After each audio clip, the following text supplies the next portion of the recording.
Hello guys, welcome to Best Chatting channel. Please like, comment and subscribe this channel. Thank you. Hello and welcome to the Content Creation video course. For this first tutorial, I'll walk you through the simple formula for your ebook content creation. I like to call this rule the 5x5 formula. This simply means your content should at least have 5 points where each of the points will have another 5 subpoints. Let me illustrate an example for you. Let's say you're publishing content on how to create your ebook. Your content should have 5 main points, which I have listed accordingly. Then each of the main points, for example, the first point, creating content, will have a breakdown of another 5 points. This applies to all of the main points of your content. This will speed up your content creation journey and you will never go wrong. Welcome back. In this video tutorial, you will be learning how to format your ebook. We'll be focusing on how you can set your page margin, header, and footer, as well as the Shift plus Enter formula. First is to set your document's margin. On the top of the Word document, click on Layout. Then you'll see a number of options. Click on Margins, select Normal. Now you are able to see that the document is aligned according to the margin. Next is inserting your header and footer. Click on View and select Header and Footer. Then your header and footer will appear. You can then type in your preferred header and footer. For this tutorial, I inserted content creation videos. What you type in will automatically sync with the number of pages that you have in your ebook. You can then click Close when you are done. Next is the Shift plus Enter formula. This formula is important as it enables you to type in a new line and not a new paragraph. Let me illustrate an example for you. I have typed in a short paragraph and have come to the end of the page. I use the Shift plus Enter formula, and it enables the content to remain in the same paragraph without adding any unnecessary gaps or spaces. By using the Shift plus Enter formula, especially when you have reached the end of the page, you are able to avoid unnecessary spaces between paragraphs as your content is dragged further down when you choose to use the Enter key. Hello and welcome back. In this video tutorial, you will learn how to create your table of contents in a systematic way. Your content will appear in a more organized and easy to comprehend manner. First, on top of your Word document, click on Document Elements. You'll then be directed to Table of Content. Then you are able to view a small arrow heading downwards. Click on the arrow. A list of automatic Table of Content will show. You may then select whichever heading you want to apply on your table of content. For this video tutorial, I'm selecting Classic as my heading. As you can see, your table of content is yet to be completed as there are no entries yet. Therefore, the next step is to insert entries to your table of content. I've already typed in 5 different sections to be inserted. You now need to click on the Home option on your document. Then head to Styles. Before you click on anything, make sure you highlight the first sentence or heading of your section. In this case, it's Creating Content. Select Heading 1. As you can see, our first heading is now enlarged and is formatted. Continue to apply the same rule to all of the different sections. Now, all of the first headings are prominent compared to the others. The next step is to highlight your second heading. When you've highlighted the subheading, head on to Styles and click on Heading 2. Your subheading is now formatted, but slightly smaller than your first heading. Apply the same rule to all the subheadings in your document. When you're done, each of your sections now have their main heading and subheading that is clearly distinguishable. To complete the table of content, head back to the table of content that we have set up earlier on. Then click on Table of and select Update Table. Your table is now linked to your headings and is completed. This is a very effective method to organize your content. In this video tutorial, you will learn how to create your ebook cover using a site known as canva.com. This is very easy to use, especially for beginners. The first step is to head onto the site and register for an account. You can either sign up with Facebook, Google, or email. When you've set up your account, you can then proceed to log into the site. When you have logged in, at the left-hand side of the site, click on Create a Design. You will then be directed to Popular Design Types, where there are various designs for you to choose from. As we are focusing on creating an ebook cover, select Ebook. On the ebook page, you are able to view a blank canvas in the middle. Then on the left-hand side, there will be several options such as Layout, Elements, Text, Background, and Uploads. First, let's explore Layout. This option includes various designs for your ebook cover. Next is Elements. This option has 9 different categories to customize your cover. This includes free photos, grids, frames, shapes, lines, illustrations, icons, charts, and I love Canva. Let's click on Free Photos, for example. There are many free photos you can choose from to insert your cover. For frames, you are also able to choose different frame types for your cover. Next is Text. Text provides you different designs for your fonts. This includes your heading, subheading, and body texts. Most importantly, many of them are free. For background, you can select any background of your choice to insert on your ebook cover. Last but not least is Uploads. Uploads enables you to upload your own images from your computer to create your cover. Now let's start creating our ebook cover by clicking on Layout. The design that you choose will appear on the blank canvas in the middle of the page. As you can see, there are layouts that are freely provided for you, and there are designs that you need to purchase. Now you need to select a design. When you've selected your design, you may also edit the captions on the cover according to your ebook content. For this video tutorial, I'll change the title to Learning to Create an Ebook on Your Own. You may also edit the author's name as well as the other minor descriptions of the cover. As mentioned before, you may also select different text styles apart from the ones readily available on the layout covers. You can also change the background according to your preference. But for this tutorial, I will stick to the original cover design provided. When you are done with your cover design, you can now download it. Click the Download button on the top of the page. You are then given a choice to save your file in JPEG, PNG, PDF, or PDF print. Select PNG, then click Download. Your file is now being saved and it will take several seconds. When it's downloaded, your ebook cover is now good to go and ready to use. Hello and welcome back. In this video tutorial, you will learn how to properly insert the ebook cover you have created on canva.com.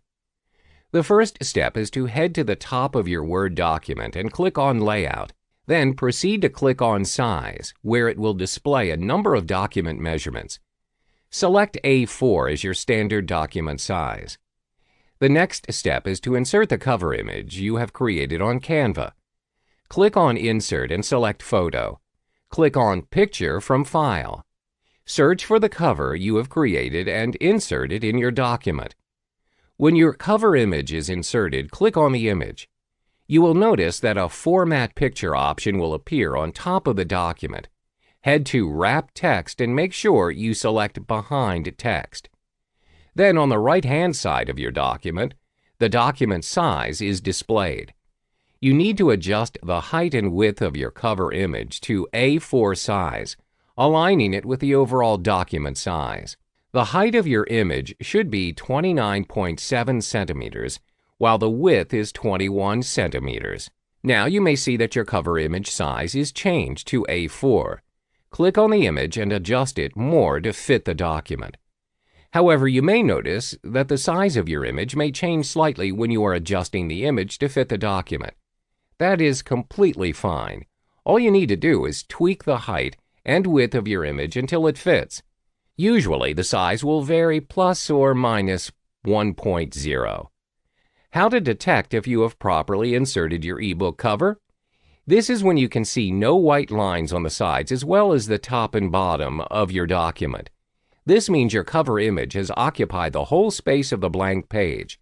You are then good to go. How to convert to PDF and password protect your ebook.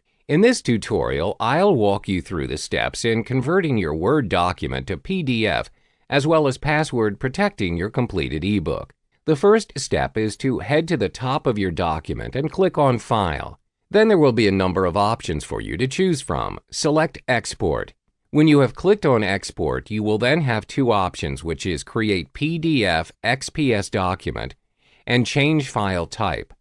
Select Create PDF XPS Document. A window will pop up once you have clicked on the selection.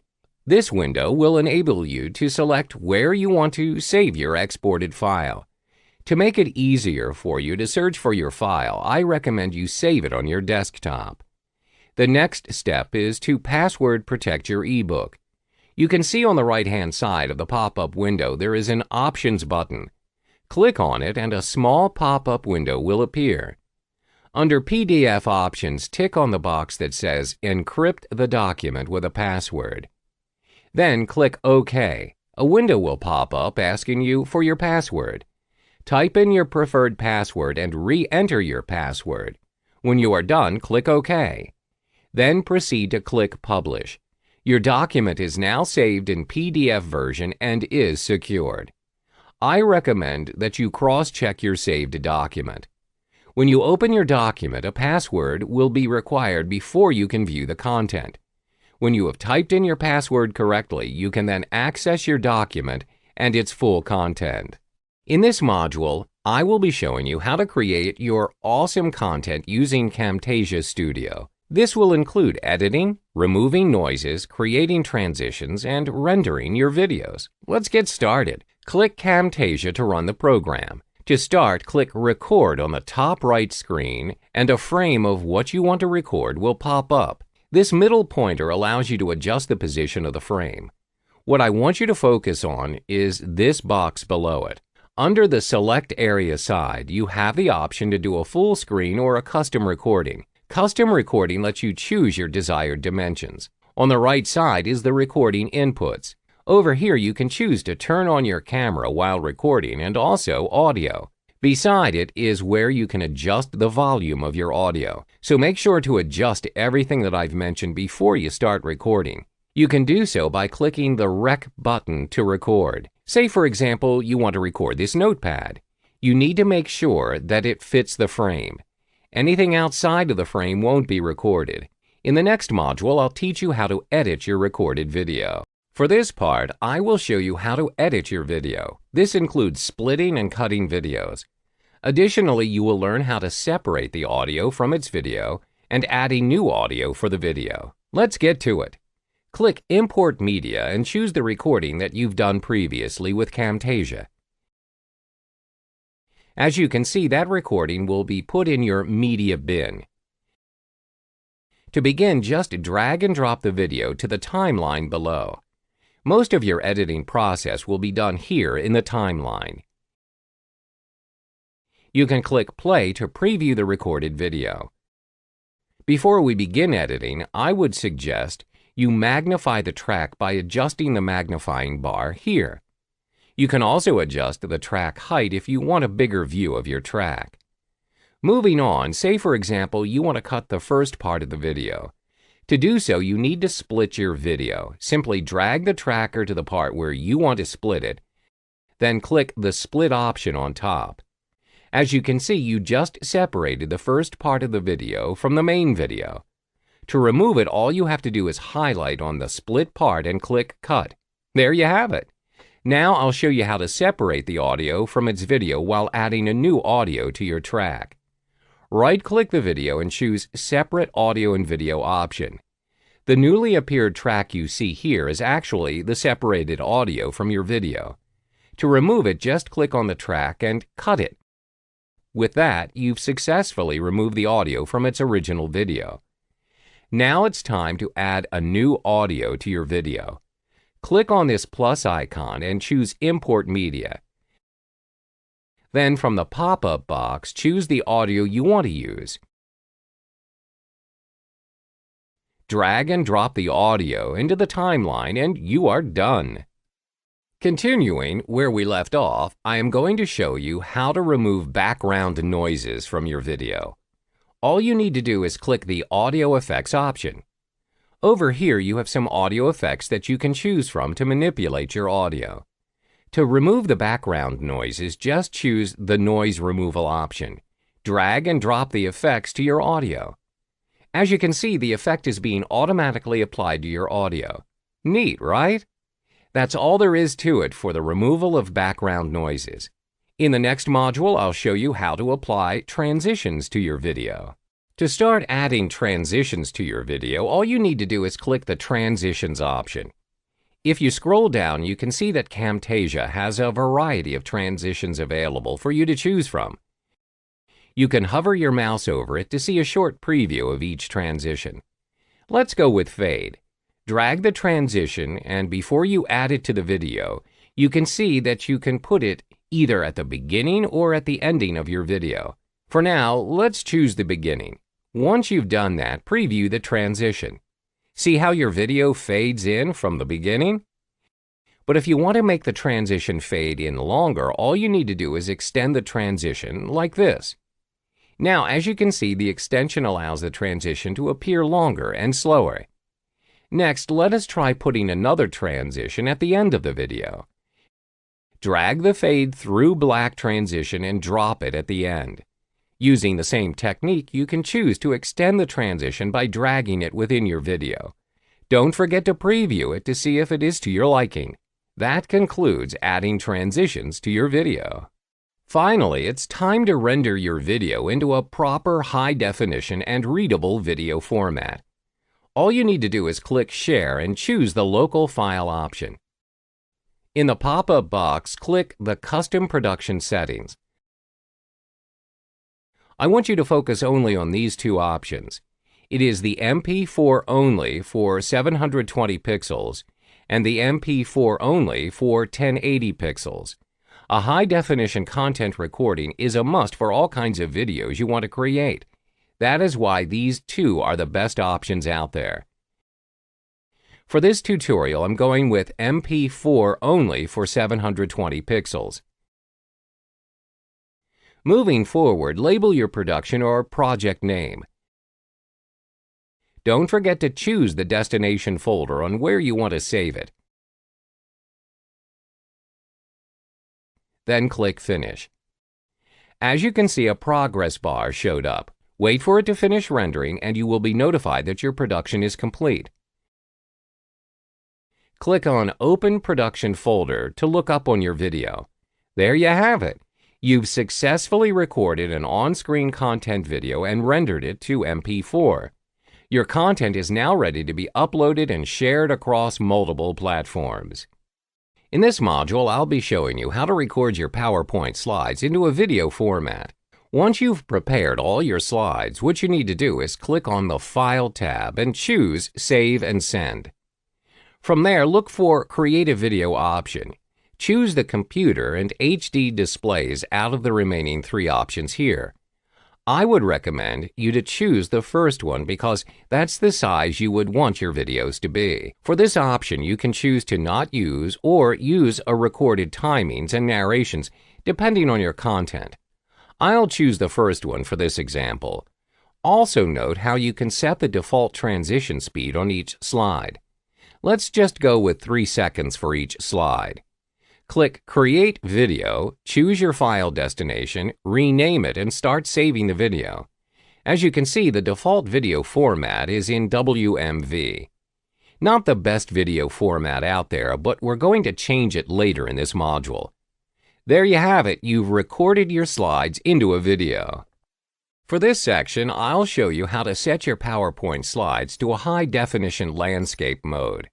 Click the Design tab. From there, click on Page Setup, and a window box will pop up. Click the drop-down button for and choose On-Screen Show 16 by 9 option. Make sure that the slide orientation is set to Landscape. That's it. This will ensure that your video will be saved at its best resolution for your content. So make sure you set this setting first before you start filling your slides with content. Next, you'll learn how to add transitions and animations to your slides. Time to add transitions and animations to your content videos. To begin with, start with clicking on the Transition tab on top of the screen. As you can see, there is a range of transitions that you can choose from. Simply choose one that you wish to put on your slides. Let's go with the Push option. Now, if you go to the Effect options, it gives you an additional effect to the Push option. You can set the direction of the effect from bottom, left, right, and top. What's more, you can allocate the time taken for the effect to be applied. You can set it to appear slower or faster than the default 1-second timing. Just change the duration and click on the effect to see it in action. Should you find the effect suitable to your content, simply click Apply to All, and the same effect will be applied to all the slides. That sums up the creation of transitions to your slides. Now it's time to add animations to your text. First of all, click on the text box. Next, look for the Animation tab on top, and a set of animation will be shown. Pick any animation that you would like to use for your text, for example, fly-in. Similarly, the Effect option is available if you want to change the direction of the animation. In addition to that, click on the Animation pane. If you have more than one animation in a slide, you need to arrange the sequence to show which comes first, second, and so on. For example, you would want the first animation to start with Previous, meaning the text will appear automatically after the whole slide emerges. You can set its individual timing and delay if you want to. Let's add another text animation. Choose an animation for the next text box and watch how the right pane adds its sequence at second. Finally, set it to Start after Previous. This will allow it to appear automatically after the first appearance. That is how you add transitions and animations to your PowerPoint slides. In this module, I'll be showing you how to edit both images and background images for your slides. Keep in mind that both have different purposes for your content, and that includes editing them. First, I'll show you how to add and edit images. Simply click on Insert from the tab and choose Pictures. A new window will pop up, prompting you to choose the picture that you want to use. Once you've chosen a picture, it will be added to your slide. To edit the picture, all you need to do is click on the picture, and as you can see on top of the screen, a new tab, Format, appears. If you click on that tab, you will get to see all the editing options available for you to choose from. You can do picture corrections, colors, and add artistic effects under the Adjust section. Once you've chosen the adjustment you want to make for your picture, click on the option and it will be applied instantly. Additionally, you can style or frame up your picture using the Picture Style section. As you can see, there is a range of styles that you can choose from. You can hover your mouse to any styles to see a quick preview of it. Let's go with this one. Additionally, you can also add borders, effects, and layout to your picture. Border gives an outline to the picture using different colors and lines to it. Effects, on the other hand, adds a visual effect to your picture, such as giving it shadows, reflections, glows, and 3D rotations. Finally, layout. Choosing a layout means you'll convert your picture to a built-in smart art graphic that can arrange, caption, and resize the pictures easily. Next is the Arrange section. This section helps arranging your picture to move either forward or backward. For example, if you have a text to be put up on top of your picture, click on the picture and send it backwards. This will automatically put your text forward instead of your picture. Next and final section is the size. If you ever need to crop your picture, click Crop and adjust the picture the way you want it to be cropped. You can also adjust the height and width of it using the arrows here. That is how you edit and format a normal image. Background image, on the other hand, differs from normal image.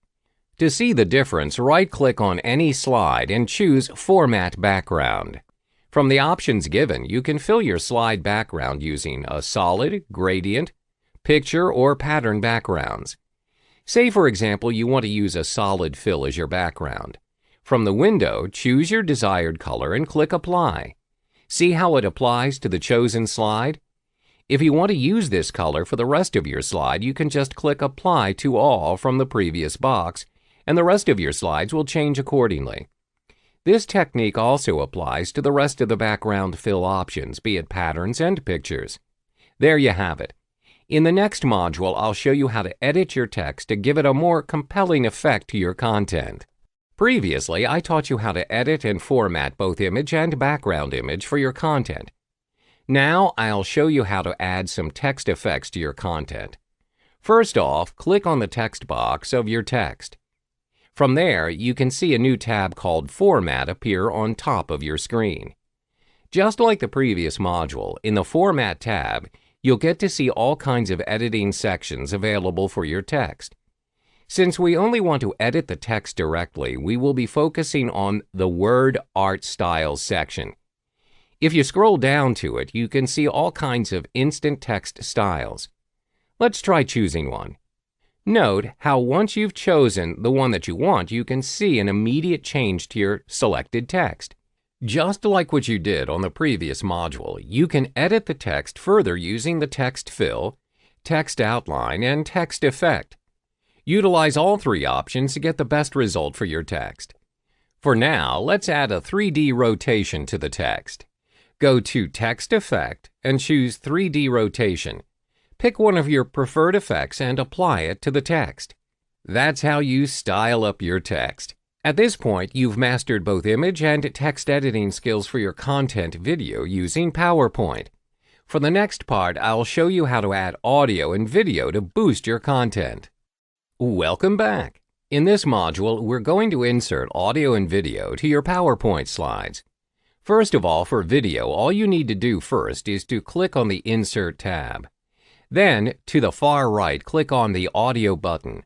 Choose Audio from File to start importing your preferred audio from your computer.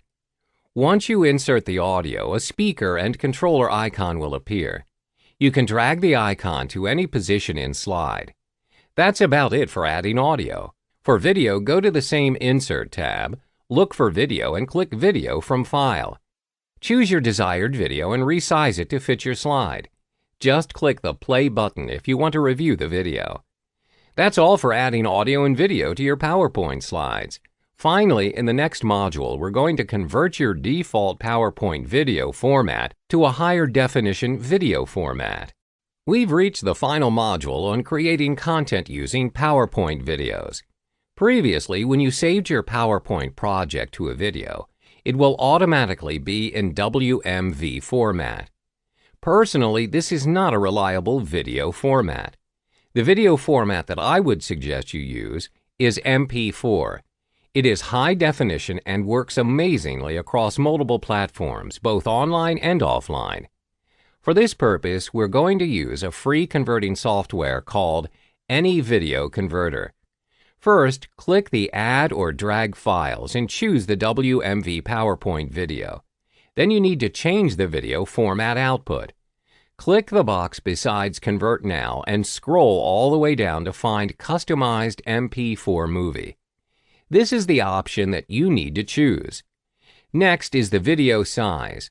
Below the preview panel is the basic settings box. Click on the video size and make sure that it follows the original size of your video. In this case, it is 1280 by 720. Don't forget to set the output folder of your video. If everything is in order, click Convert Now. Depending on the size of your video, the time taken for it to be converted will vary. As you can see, once your video has been converted, it is now in MP4. Congratulations! You've successfully created a fresh new content video using only PowerPoint slides and converted it to MP4 video format. In this video, I'm going to show you how to record sound in MP3 using the built-in sound recorder and Audacity. Usually, when you record sound for voiceovers, you can use the built-in sound recording software, or you can download the Audacity software free online. First off, let's record sound using the sound recorder. It's really straightforward. Just open Sound Recorder and you will see something like this. Next, to record sounds, just click Start Recording, and as you can see, the software is recording your voice as you speak. After you've finished recording, simply click Stop Recording, and a window will appear prompting you to save your recording.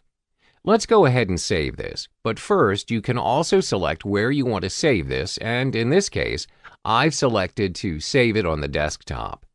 And there you go, the recording is now successfully saved. The second recording software I'm going to show you is Audacity. You can find this online and download it for free. After you've downloaded and installed the software, open it, and you'll see something like this. This will be the main interface on which you can record or edit the sounds. On the top left portion of the screen, you can see 6 buttons, which are pause, play, stop, skip to start, skip to end, and record. To start recording sounds using Audacity, simply click the record button, and you'll see the software recording your voice. After you have finished recording, click Stop to stop the recording. To replay what you have recorded, click Play again. And to stop it, click Stop. After you're satisfied with everything, you can go ahead and save it. Click on File, and then Export, and then select MP3 as the file you want to save. At this point, you can also select where you want the file to be saved, and in this case, I selected Desktop. Click Save. Then a new window will appear, prompting you to insert the details of the sound clip you have created just now. The fields are artist name, track title, album title, track number, year, genre, and comments. You can fill these out if you want. After that, you can go ahead and click OK. So there you have it. That was how you record sounds in MP3. In this video, I'm going to show you how to record high-quality audio. Having your sound clips in high quality is essential because it will help the overall quality of your sound clips, which will be very important when you do voiceovers for modules or videos. There are 3 main components that play a big part in ensuring you record the highest quality audio possible, and they are the environment, the recording device, and your voice. The first component is the environment. It's important that you do your recording in the most conducive environment possible. This is because ambient sounds like traffic, conversations, the hums and buzzes from the air conditioning and fans could reduce your recording quality. For home recording, it is best to have a special room for recording purposes. However, if you don't have it, a quiet room with sound-absorbing objects inside will work too. The objects can be a closet, paneling, wood boards, beds, chairs, sofas, shelves, and curtains. This is to reduce echo bouncing from the walls, floor, and ceiling, which can reduce the recording quality. You can also invest in making a special booth for recording. However, if you think that buying a ready-made recording booth to be too expensive, there are lots of videos online that can teach you how to build your own recording booth at home. The second component is the recording device. This is the most obvious component. No recording can be done without a recording device like microphones or specialized sound recorders. As you may have known, to get high-quality voice, you must go for the premium devices, which unfortunately are very expensive. Some microphones and recording devices may cost thousands of dollars. Don't fret, however. There are actually very affordable microphones that produce very high-quality sound. One such example is the Blue Microphone's Yeti. This is because it has studio-quality sound recording, which is a big plus if you want high-quality audio. It's also very affordable. You can get this online for lower than $150. The third is also the biggest advantage. It's plug-and-play properties. You just simply plug into any USB port on your computer, do some simple settings, and you're ready to record. The third component is the source of the sound itself, which is your voice. The main goal of voice recording is to produce crisp, clear sound recordings with a clear voice. If this cannot be achieved, you may find that your recordings are less than satisfactory. During recording, it's worth it if you speak slower. Basically, you slow down a bit from your usual speaking speed. This is because when we speak naturally, we have no interruptions in our speeches compared to recording. Even with a script, you may find yourself stumbling around and speaking in a very unclear way if you try to speak too fast from a script. This brings me to the third point, which is practice. Before doing the final recording, I highly recommend you do 2 to 3 practice recordings and hear them back. This way you can fine-tune your voice, tone, and speed, ensuring the final recording to be your best. The biggest thing that can help you here is a script, which will help you with your speech and ensure a smooth recording session. So there you have it. That was how you can improve your sound recording and produce high-quality audio all the time, every time. Hello and welcome to the podcast video tutorial. In this tutorial, I'll walk you through the steps in creating your own podcast to market your brand and content. First off, what is a podcast? A podcast is most commonly known as Internet radio on demand. It usually comprises of a series of episodes of spoken audio which is often catered towards a specific niche or theme. It is different from traditional radio as it showcases original content and not just a repurpose of the radio's content. Podcasts are readily available online and you're able to subscribe to a podcast and get weekly updates of new episodes. This can be done via the podcast app on your phone, or you can even browse the podcast sites via desktop. You may listen to the podcast anywhere when you have downloaded the podcast series. How to start your own podcast? Starting up your own podcast is not impossible, but it does take some time for beginners. Bear in mind that it's not just simply audio recordings.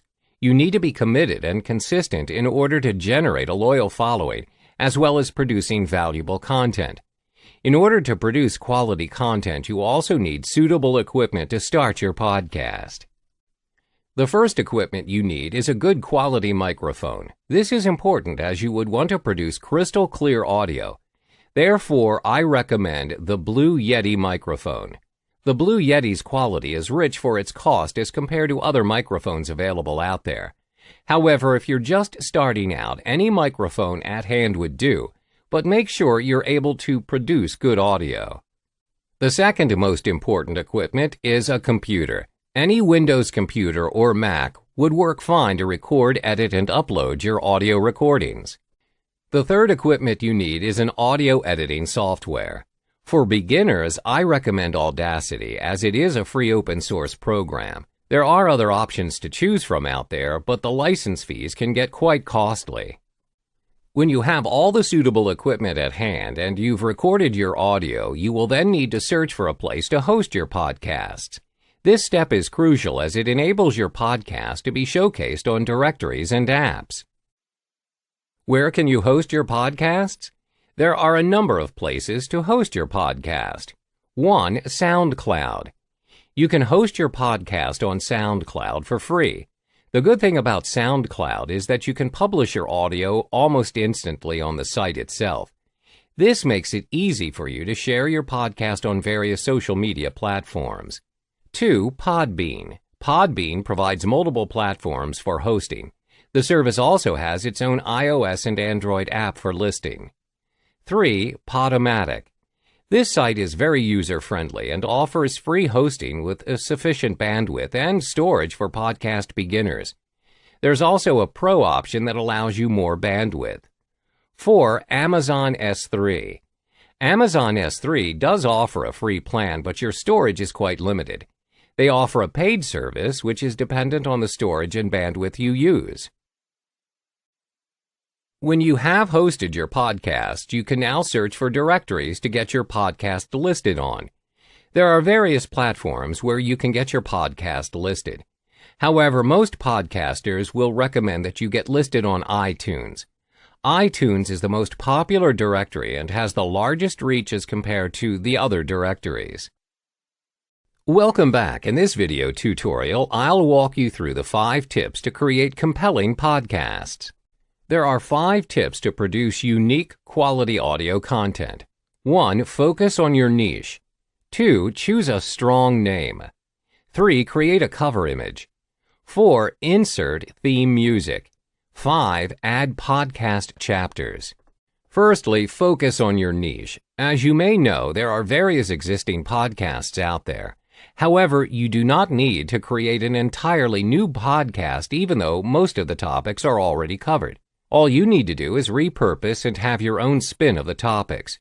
Make sure you identify your niche as well as your audience. It's better to be as specific and clear as possible on what you want to venture into. For instance, if you choose to create a podcast on internet marketing, you may focus your podcast on how to be a successful internet marketer. The second tip is to choose a strong name for your podcast. The name you choose for your podcast is important as your audience will search for your podcast using it. It also reflects exactly what your podcast is about. Thirdly, you need to create a cover image for your podcast. This is the first thing your audience will see once they come across your podcast. Therefore, it must be captivating enough to attract their attention. An image is also required if you wish to list your podcast on the iTunes directory. Make sure that your podcast cover is also related to your content. The fourth tip is to insert theme music. This will make your podcast more memorable to your listeners. You may access free tunes for your podcast on sites like Free Music Archive and Vimeo's Music Store. The fifth tip is to add podcast chapters. This gives your users more control on what they choose to listen to. They can skip or select segments that they choose to listen to. They work like chapters in a book. When arranging your podcast in chapters, it represents your podcast in a more organized manner. Welcome back. In this video tutorial, you'll learn how to record your podcast using Audacity. The first step is to install and set up Audacity. Audacity is a great software for beginners. You can download Audacity 2.1.3 via audacityteam.org. When you have installed Audacity, you will now need to download and install the lame MP3 encoder to export your recorded audio files to MP3 later on. The next step is to connect your microphone to your device. Check if the software recognizes your microphone by clicking on the drop-down menu next to the small microphone icon. If you can see your mic, select it. On the top left corner, you can see the pause, play, stop, skip back, and skip forward, as well as the record buttons. To ensure that everything is functioning properly, click the record button and record yourself for a few seconds. Now you can play back your recording to ensure that everything is working and sounds good. The next step is to start recording your podcast. Recording via Audacity is quite straightforward. Just click the recording button and record your audio. When you're done recording, you need to save the file in an MP3 format. To do this, go to File, then Export Audio.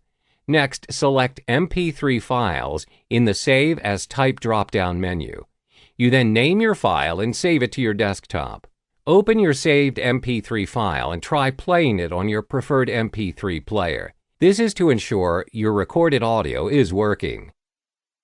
As mentioned in the first chapter of this video tutorial, when you have recorded your podcast, you would need to search for a place to host your podcast so it will reach your targeted audience. There are various platforms to host your podcast, such as SoundCloud, Podbean, Amazon S3, Podomatic, and so on.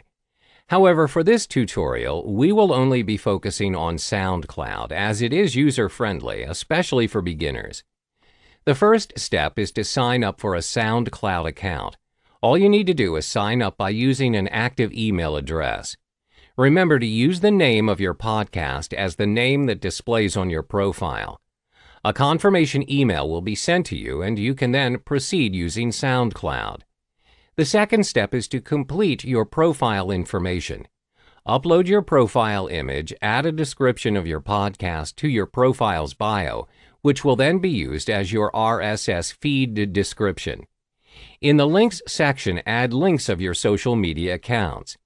The next step is to adjust your content settings. On the Settings page, click the Content tab. You then need to choose a category for your podcast. There will be various categories to choose from and select what is related to your content. Then click the Contains Explicit Content box if applicable. Select the Include in RSS feed. You would also want to select Creative Commons license. This will protect your content. Now you can proceed to upload your audio file by checking on Upload on the top right of the page. The upload may take a while depending on the size of your audio file. When you have uploaded your file, you need to fill in the details of the file. This will be your podcast. You would also need to upload an image representing your podcast. When you're done, click Save. Your podcast is now officially published and your RSS feed is ready to be submitted to your preferred podcasting directories, such as iTunes and Stitcher. To submit podcast to iTunes, you need to head back to your settings page and click Content. Copy your RSS feed URL and follow the submission instructions on how to submit your feed to your preferred directory. You are now good to go. Hey there, in this video I'm going to show you how to configure your wishlist member settings after installation. As you can see, there are two types of configuration tabs itself. In the System pages, you notice that this is the page where you can choose to display members who try to access your protected content. For the default setting, you can see a very simple message that tells them that they are not able to view the members area. For starters, you may choose to leave them blank, or if you decide to have your own customized page, then you will enter the address of the page that will be displayed to the non-members. Now, I would want to bring your attention to something that you can monetize from. Scroll down the page and you'll see that there is an option called After Logout. Now, what this means to say is that whenever a member logs out of the members area, they'll be redirected to any address you want. In this case, you should take this opportunity to redirect them to a sales page of an offer or to an affiliate link. Once you're done, remember to click Save. You may choose to skip the other tabs. And now I want you to go to Miscellaneous, and you'll see that there is a list of options where you can choose yes or no. All of these are optional. What I want you to focus on is when you scroll down, there is this option called Show Affiliate Link and Footer. Select No. When you do this, the text powered by Wishlist will not appear on your login and registration pages. You may choose to change the other options any way you want, but most cases, leaving it by default will allow your membership to run as normal. Once you are done, you may click on Save and we will proceed to the next video. Hey there! In this tutorial, I'm going to show you how to create a new membership level within Wishlist. So, if you are starting on a new website, you will not see anything over here. Let's just proceed to add in a new membership level. We'll start off with the first membership level. Key in any name you want. If you plan to have different levels, you will do well to plan the name in advance. For example, I'm just going to call this Gold Membership Level. As you can see on the next column, your registration URL has already been created for you. You can choose to name it however you want, but I recommend you just leave it as it is, so it will be harder for people to guess your registration address. The next step is your redirects. How After Login works is that whenever a member logs in, he or she will see an existing web page of your choice. You can choose to leave this by default, or if you have already created a web page that you want your audience to see first, you can do so. I want to let you know that this is a good opportunity to show a one-time offer if you have any, and this will give you a chance to make money. The next part is called After Registration. This is the first page your member will see as soon as he or she signs up. Again, you can choose to leave this by default or send him or her to a specific web page of your choice. The following step is Access To. You're going to plan to have only one membership level for your membership site, then this will be quite straightforward as you can opt for all of these options. Or you can just choose to leave these alone if you used to have different membership levels that have access to different pages in your website. Moving on is the length of subscription. If you are doing a monthly membership site, then it will make sense to put in every 30 days. When the payment does not go through, the membership will expire by itself. You must set this up with your payment process, which you can complete through the Integration tab, which will not be covered in this video. Alternately, if this is going to be a lifetime membership where your customer pays only once to have access to your membership site permanently, then you'd want to opt for the No Expiration Date. Now let's have a look at Advanced Settings.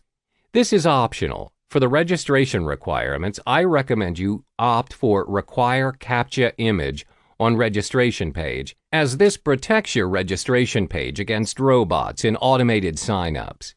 If you really want to make sure that your members really want to sign up to your membership site, you can click on the second option, which is that require email confirmation after registration. The rest of the options can be left alone, although you will do well to check them out and see if you'd like to add on some advanced settings to your membership site. But as far as the basics go, you're pretty much done and you continue to add new level. That's about it. Welcome back. In this video, I'm going to show you how you can further personalize your pages and posts in WordPress using personalization texts, or also known as shortcodes given by Wishlist. First up, I'm going to show you an example of what you can do. It doesn't matter what theme you're using. First, click on Edit and add in Post.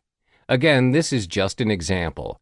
What I want to draw your attention to is there is a section here called WLM Shortcodes. When you pull down this menu, you will see that there are shortcodes. Then there will be a list of shortcodes where you can further add into the content of your website. For example, WLM underscore first name and WLM underscore last name means that your member's first name and last name has already been added into the membership site. Another element you would want to focus on will be the WLM underscore login form. You can choose to put this anywhere on the page in the widgets. Therefore, whenever someone logs into the membership site, the page will be further personalized. So here's an example. I'm going to add in a short code, which is the WLM underscore first name. Now I'm going to click Update or Save and view the page. As you can see here, the name of the member is already embedded into the page. This is good for you as it allows your membership site to be widely personalized, as well as giving a better experience to your members. Hello and welcome back. This video tutorial will teach you how to protect your pages. When you have your contents ready to go in your WordPress site, the next thing you would want to do is to tag the pages. That's the purpose of having this membership script. So when you're in the draft mode for pages, and if you scroll below, you may see the Wishlist member option. The default setting is listed as No, do not protect the content. Non-member can access it. Therefore, anyone can access it. This page is meant for paying members only, so the next thing you would want to do is opt for Yes, protect this content, members only. The next question you'll be asked is select the membership level that can access this content, which means who can access the content. Therefore, if you have only one membership level, then opting for Charter will make sense. However, if you have multiple membership levels, you will have to decide which particular membership level will have access to this page. That's all there is to it. Frankly speaking, you do not have to change your settings, but if you're looking for something more advanced, you can consider enhancing your options further. Once you've updated your page, it'll be protected and no non-members can view this page. Hello and welcome to the Physical Publishing video tutorial. In this tutorial, you'll learn how to produce your CD using Kunaki.com. Kunaki is a free site provided for free which specializes in print-on-demand CDs and DVDs for audio, video, ebooks, games, or data. The first step is to type in Kunaki.com, and you'll be directed to their homepage. Then you click on Customer Login on the right-hand side of the page. If you're new to Kunaki, you need to create a new account to access the site by clicking on the New Publisher/Product option on the above tab. If you already have an account, all you need to do is to log in using your email and password. When you've logged in, you can view your account details. This traces back your activities as well as your previous product creation via Kunaki. To create a new product, click on Create and Submit New Product. You'll then be directed to the Create a New Product page where you can see various options available. For now, all you need to do is to focus on the first three options on the page, specifically the Artwork Dimensions tools. This is where you create an artwork for your CD. Click on the option here, then you are able to view a page where it enables you to design your CD disc, the front case booklet panel, the inside booklet panel, as well as the back tray card. As you can see, each design already has a default design, which is Beethoven's character for example purposes. You are able to customize your own design based on your preferences. You can also view the available fonts for your designs. There's a range of fonts to choose from. The first step is to design your disk.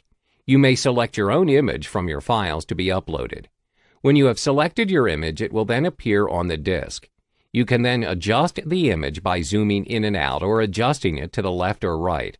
There's also a reset button to start again.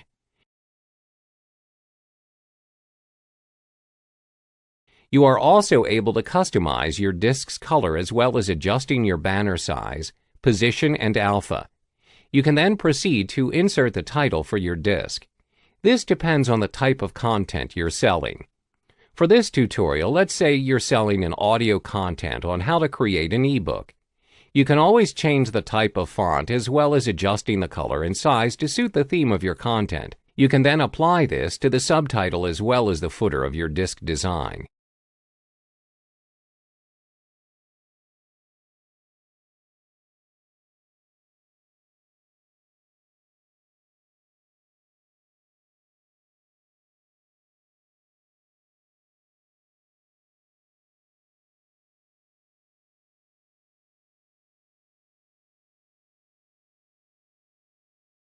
The same steps are applied to Step 2, Step 3, as well as Step 4 of your CD case design. It's very simple to execute and takes only a short period of time. I'll demonstrate to you the steps for each section.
When you are done with all of the designs, you can now download them one by one. On the right-hand side corner of each section, you can see View and Download Full-Scale Image in a new window. Click on that option. When you've clicked on it, a new window will appear where a preview of your completed design is shown. Right-click on the image and Save Image As. Name your file and select where you would want to save it. Your image is now saved and ready for use. Follow the same steps for all designs.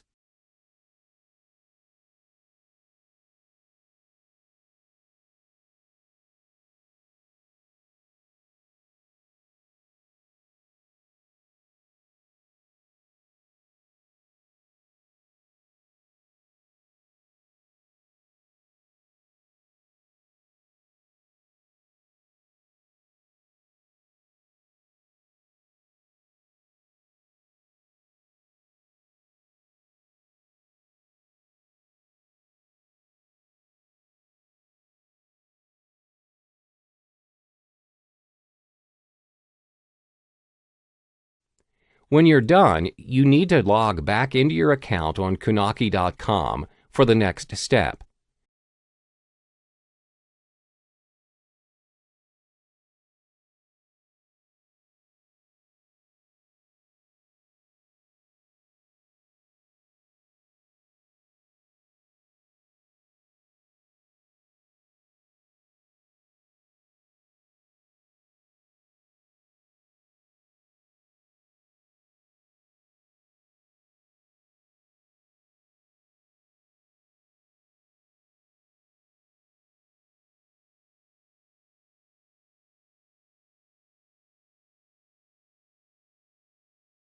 Then, when you are directed to your account, click on Create and Submit New Product. On the next page, you'll need to select which type of audio file you're going to create. Select Audio CD that will play on all CD audio players. You may upload your audio files that are in WAV, MP3, AAC, WMV, and M4A and other formats. The next step is to ensure that you select a jewel case for the type of case and select CD for the type of disc. You can then click on Upload Audio Files and Artwork to start creating your product. You are then directed to the New Product Submission page. This is where you need to upload the disc designs that you have created and saved earlier on. You'll do this step by step.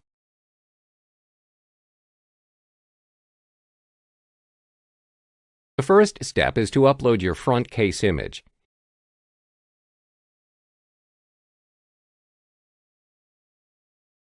This is followed by the inside case sheet and the disc image.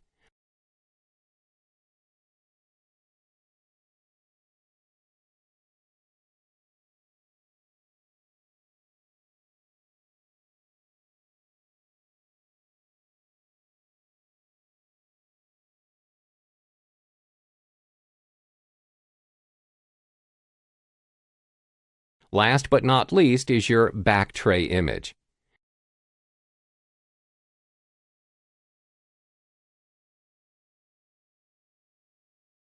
When you've completed all of the steps, you will then need to upload your audio files. Make sure that the audio files tally with the chapters you have included in your disc design. Name the audio files according to the chapters.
The final step is to enter your product information. The bold fields are the required field for you to fill in. You can disregard the other fields if you're just starting out on producing your CD. First, select the Add a Kunaki UPC barcode. Then add in the title and subtitle of your content.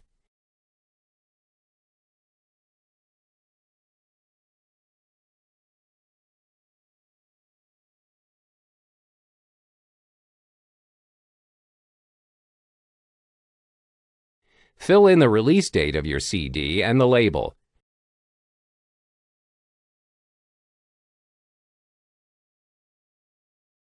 When you've completed all the required steps, you need to upload your CD designs as well as audio files by clicking on the Upload button.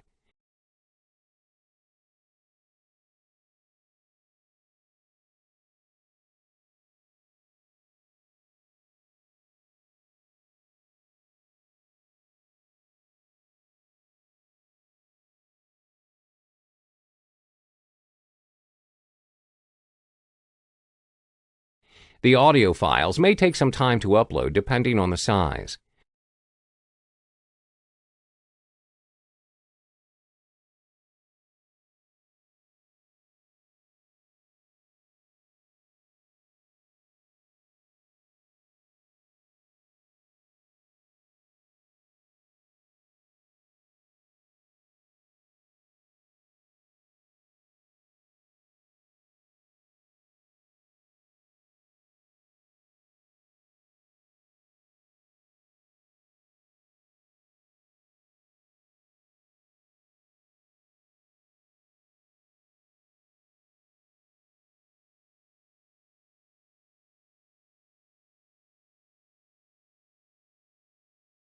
When the files are uploaded, you can now click Submit Product.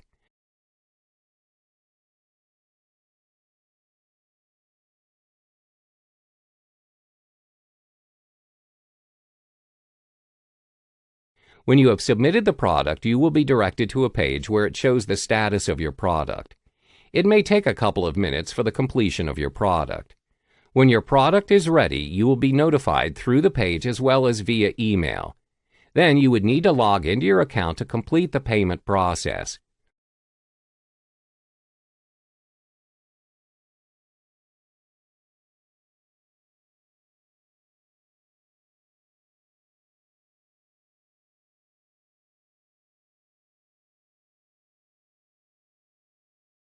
On your page, head to your products and click Configure.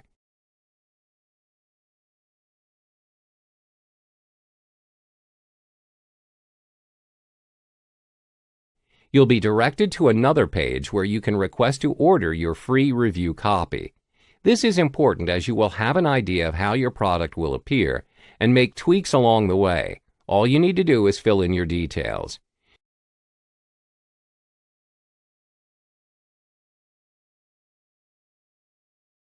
You also have a choice to proceed to payment straight away if you are satisfied with the product.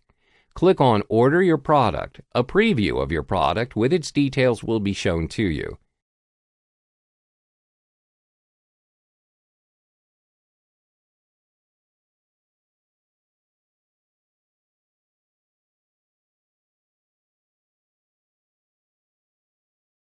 Various payment options are made available for you. All you need to do is fill in your payment details. The pricing details are also made available for you depending on the quantity you are ordering. When the payment is completed, your product will be shipped to you. Welcome back. In this video, you'll learn what is print on demand and how it works. What is print on demand? Products such as manuscripts, books, or CDs are printed or produced individually when there is a demand or order placed. This is different from your normal publishing as products are not produced in bulk before promotion or sales. Print-on-demand publishing has become more and more prevalent, especially among independent or self-publishing parties. How does print-on-demand work? It's quite simple. You only produce what is in demand. A print-on-demand publisher will have digital files of a product. They will only print or produce a product when it is ordered and will ship the order to the customer when it is ready. Let's illustrate an example. Let's say you have an audio home study course on how to lose weight by eating clean. You already have the readily made digital files and you do not produce it physical copy straight away. You only produce the physical CD when a customer orders or demands for it, regardless of the quantity. Why print on demand? There are 5 key benefits of print on demand. 1. Make more money out of your products. When you choose to publish with commercialized publishing companies, it will drastically affect your profit margin. For instance, the founder of Lulu.com, Bob Young, when he wrote his own book and had it published by a world-leading publishing company, only made $2,311 from the net profit of $500,000. Self-publishing enables you to set your price and profit from your own work. It also helps you to make money and save money. 2. No upfront printing or storage costs. No physical copies are held, therefore no bulk upfront printing costs are incurred. This also saves you the storage costs to store the printed copies. 3. Your product is readily available for sale. Unlike physical copies that are produced and printed beforehand, which require some time, when you print on demand, your products are ready to be sold anywhere and any time. All you need to do is convert your digital copy to a physical copy and ship your order. 4. Changes can be made almost instantly. When you detect an error or you need to improvise your content, you can easily make changes as you are dealing with the digital copy of your product. This takes time if you're dealing with in bulk, readily printed products. 5. Gives more control and power to self-publishers. You have complete control of the editing, design, as well as distribution process. You are also fully aware of where your money goes and the profit you make.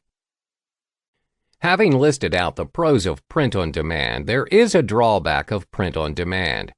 As you are not producing your products in bulk, the cost may be higher. However, you are saving a lot from not spending money up front in the initial step. Welcome to this course in which I'm going to teach you how to create a new product every month and launch a new product every month. And this is a great skill to have. Now, why is this skill important? Well, a lot of the successful marketers out there are good at launching new products consistently.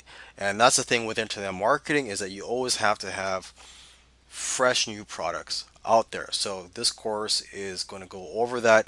I create new products every month for a membership, and sometimes I choose to also launch them. So in terms of the product creation part, I've got that patted down. It's become second nature for me to create products. So I'll give you some tips on how to do that in this course. And I will show you all the other things you need to do in order to have a successful launch.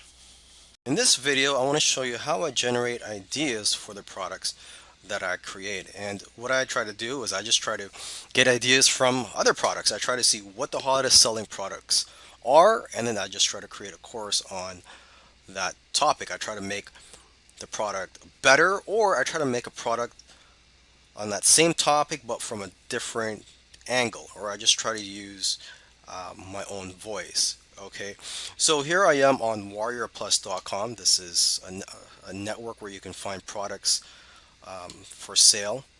This is where you can sell your products, or this is a network where affiliates can find products to promote. Okay, you can go to the deal of the day. This is the product of the day chosen by the owner of warriorplus.com, and usually these are high quality products. Okay, so basically you want to model your product on best selling products or high quality products. You could also go to top products of the day, which you can see here, the list of the top 10 products. You could also see the top products from the day before, or the last 7 days, or the last 30 days. So you could just go down this list and look for a product that resonates with you, or something that you'd be interested in learning about. So number one here, it says powerful software. So obviously that's not going to apply to you. Number two is companion publishing profits. If you're interested in something related to that, you click on that. Something that caught my attention here was number 5, passive profits masterclass. And this looks like a course that teaches about how to get passive income streams. So that's something I'm interested in. So I'd probably click on that, read the sales page, and I'd probably even buy the course and try to get ideas from it. And if you don't want to spend your own money, you could just read the sales copy, just try to guess what it's about, and then go on Google and do your own research and just try to create a product similar to that, but just based on the information you derived from a different source. Okay. Aside from warriorplus.com, you could also go to the warriorforum.com. And this is a forum for internet marketers, and you just go to the Warrior Special Offer section. And these are products being sold by other marketers here. And again, you want to look for a high quality product, or a product that's a best selling product that has sold thousands of copies. Because if you create a similar product to that on the same topic, chances are likely that people are going to buy it, right? Okay, so there's the warriorforum.com. There's also jvzoo.com. I'm not logged in right now, but if you have a JVZoo account, or if you register, when you're in the site, when you're logged in, you could see what the top selling products of the day are, or the last 7 days, and so on. So it's a similar idea to what I did on the Warrior Plus network. Okay, so those are the main ways that I generate ideas for creating my products. Doing the research is usually the most difficult and time-consuming part of product creation. Once you've taken down your notes and you've finished your research, it's time to start creating your product. And there are many ways to create a product. You could write an ebook, you could outsource it, you could create audio lessons, and so on. And what I do is I just create video lessons. For me, that's the fastest. I don't have to worry about sitting down and typing down a 10-page document. What I do is I type down, or I brainstorm on the Word document, a list of the topics that I'm going to be talking about in my video course. I try to brainstorm a list of, say, 10 topics at least, and then I talk about 5 to 7 of them, whatever you feel comfortable with, as long as you're providing quality content to your customers, because they are going to be spending their hard-earned money on your product. You don't want to sell them a piece of garbage. So you got to make sure that your customers are getting something out of your product. Okay, so that's one of the first things you do after you've done research. You brainstorm a list of the topics for each video lesson in your product. Okay, and what I use is Camtasia to record the screen. If you can't afford Camtasia right now, you could do Google search for free software tools, video creation tools, or screen capture tools online. Okay, and so yeah, that's what I'm doing right now here. As you can see, I just use a Word document. You could use a PowerPoint if you want, but for me, I just try to be simple and try to make it as easy as possible. So what I'm doing here is creating a video screen capture of me talking about these notes that I've typed down on my Word document. Okay, I've got the title of the video topic here, creating your product. So as it says here, it's what I'm doing right now. Okay, so hopefully I've got my message across here, and this is the way I create my products. I'm not going to go into how to write your own ebooks or other types of products, because that's just not what I do.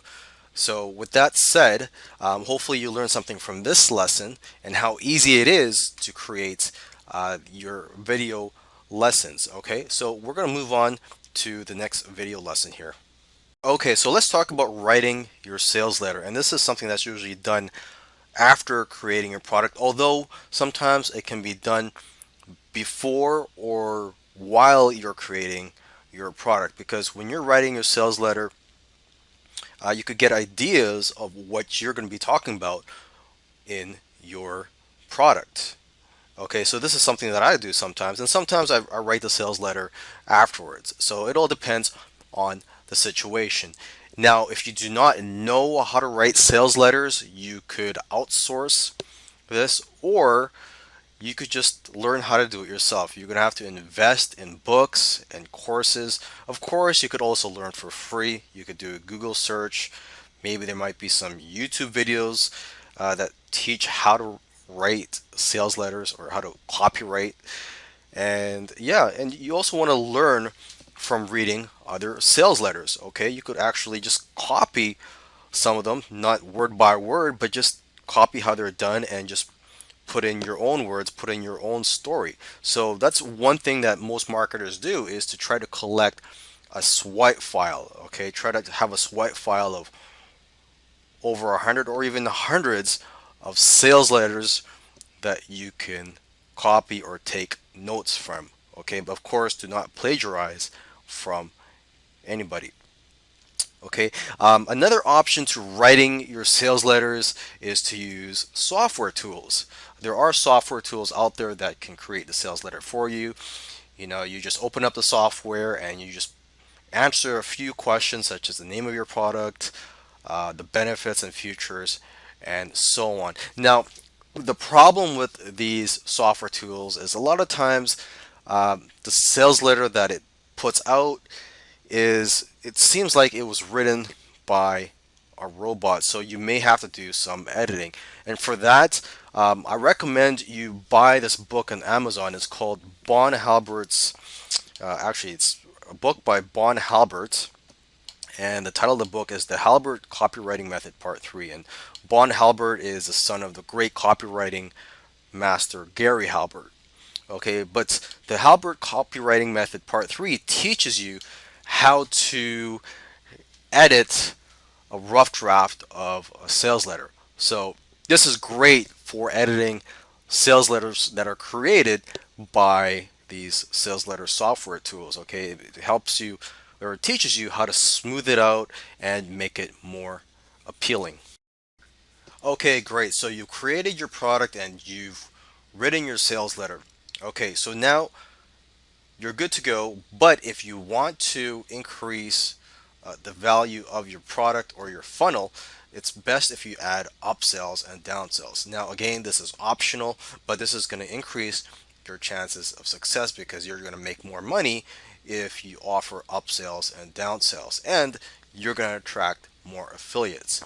So if you're not familiar with funnels, usually the way they work is you have a product that you would sell, and then when people buy your product, they would immediately be taken to an upsell offer to buy something that's related to your main product, and you could sell this for a higher price.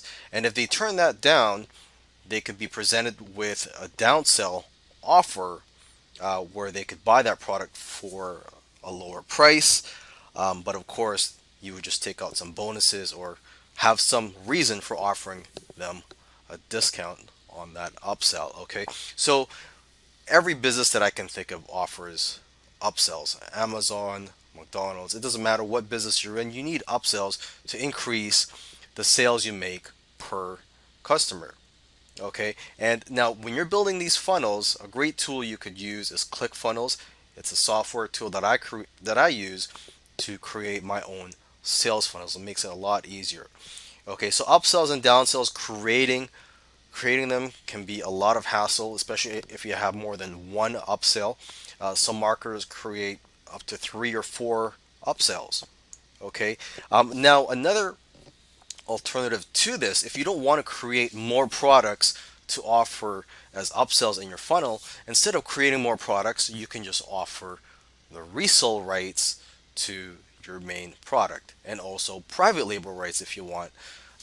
So basically, let's say you have a product on how to drive traffic to your website. You would sell that on the front end, and when people buy that, you could offer them the opportunity to buy resale rights so that they can resell that course. And if they buy the resale rights, you could offer them another upsell where you could sell them the private label rights, meaning that they could edit the product and resell the product. Now that you've created your products and set up your funnel, you're all ready to go and start selling. But one thing I recommend you do is to list your products on a platform or a network that will handle paying out the affiliate commissions for you, and that will help you in getting affiliates. And the top platforms or networks out there are JVZoo, Warrior Plus, and ClickBank. Now, if you're not in the make money online niche or the internet marketing niche, then I recommend you sell on ClickBank. But if you're on the make money or internet marketing niche, JVZoo and Warrior Plus are very good for those niches. They attract a lot of affiliates. Okay, they provide the buy now buttons for you. They pay you instantly through PayPal, and of course, there's no need for a merchant account. And same with ClickBank. If you list your products on ClickBank, you don't need a merchant account. But I recommend you test out other networks out there, see what works best for your types of products and your business, and also the situation that you're in. Okay, so lastly, I want to provide a case study in this video. It's my case study. I had a product launch on JVZoo in January of this year. I had it open for 7 days. I generated between 15 to 20,000. I'm not sure the exact numbers. I'm just estimating here. And what I did was, after it closed, I relisted it on the Warrior Plus network a couple months later, in the month of March, as a spring break special. I listed it again for 7 days. It probably did around half the amount of sales as it did on JVZoo originally. But probably, the reasons for this were that I listed it too soon. Okay, and a lot of the affiliates who promoted the second time, they also promoted the first time, and so a lot of their customers and subscribers were already exposed to this product, and a lot of them already bought it the first time they saw it in January. Okay, so there could be various other reasons, but anyways, I listed it again on the Warrior Plus network in the month of May. So this is the third time of me launching this product, and again, I didn't change anything for the product. I didn't update it. I didn't do anything for it. I just relisted it on Warrior Plus in the month of May as part of my birthday special, and I listed it for 3 days, and to my surprise, it did the same amount of sales, if not more, than when it originally launched in January for that 7 day listing. So that just goes to show you that things are very unpredictable in this business. It's best for you to test things out, because what works for me may not work for you. You just got to go out there and just execute and just put in the work. Now, one of the big keys to your success is going to be the promotion efforts of your affiliates and your JV partners. Okay, so once you've created your funnel, you've listed your products, now let's go ahead and focus on launching your product.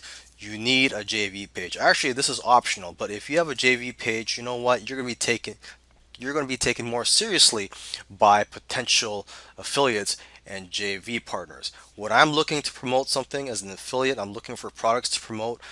If they don't have a JV page, chances are I'm not going to promote the product. Although I have promoted products that do not have JV pages, but if they have a JV page, the more likely I'm going to promote their product. I scan JV launch calendars such as Muncheye for products to promote, and that's what I recommend you do. Is that when you have a product launch coming, is to list your product on one of these many JV launch calendars such as Muncheye. I just use Muncheye, but if you want, you could use other JV launch calendars. And what I'm talking about is websites where they list upcoming product launches, okay? Because you want to get exposure and you want affiliates to take notice of your upcoming product launch. Okay, now when on your JV page, you also want to have an opt-in form on there, because you want to build a list of JVs and affiliates so that in the future, when you have other product launches, you can easily notify them. Okay, they don't have to go out looking for you. You could just notify them of your upcoming product launch. Okay, you also want to contact other marketers in your niche who may potentially want to promote your product. Okay, you also want to offer a cash contest. Again, this is optional, especially if you don't have any money. But if you do have the capital, you can go ahead and hold a cash contest to attract affiliates. You can offer cash prizes for the top 10 affiliates. You can offer speed prizes and others. If you want to get ideas on how to create cash or on the type of cash contest you could have, try to see what other vendors or product launchers are offering as cash prizes for their contests and how they model their contests. Okay, and you also want to email updates to your JVs and affiliates during the launch, and also remind them to promote your product, because after all, there are several product launches going on every day and you are competing for the attention of your affiliates. Got an idea? Are you an expert at something? How about turning what you already know into cash? That's right. I'm going to show you how you can turn your knowledge or expertise into a cash-making machine. And even if you don't consider yourself an expert, that shouldn't stop you from doing this, because I'm sure you know of at least a friend or two who are experts at something, and you can leverage on them to create a sellable product on the internet that makes money hand over fist. According to a study by Cogital, in the last 3 months, 65.5% of internet users surveyed use the internet to gather information about services or products, and 65.9% gathered information on health issues. So are people looking for information online? You already know that. But here's where it gets more interesting. Lynda.com, an American online education company offering thousands of video courses in software, creative, and business skills, was acquired by Microsoft for a whopping $26.2 billion. JVZoo, the fastest-growing marketplace for digital products, raked in $50 million in sales within its first 4 years online. I could name more examples, but the question is there money to be made in selling information? You bet! That's why I am announcing the Expert Content Videos. Expert Content Videos is a collection of 30 on-screen, step-by-step video tutorials on how to turn your expertise and knowledge into a sellable, profitable product. This is exactly what top online marketers, experts, and gurus are doing and have been doing for years. With this, there's nothing to second guess or figure out. Pick your favorite product format and just follow. This works for coaches, trainers, speakers, consultants, authors, teachers, bloggers. As long as you have a skill or knowledge people are willing to pay for, and you haven't productized your knowledge just yet, then this is for you. And like I've said, even if you don't consider yourself an expert, there are many other experts out there you can do a joint venture with and offer to work with them. Finally, you get a proven, tried, and tested blueprint to productize your knowledge or even other people's and create a massive income stream through the internet. And the best part is, this can run without you and continue to make money for you even while you sleep.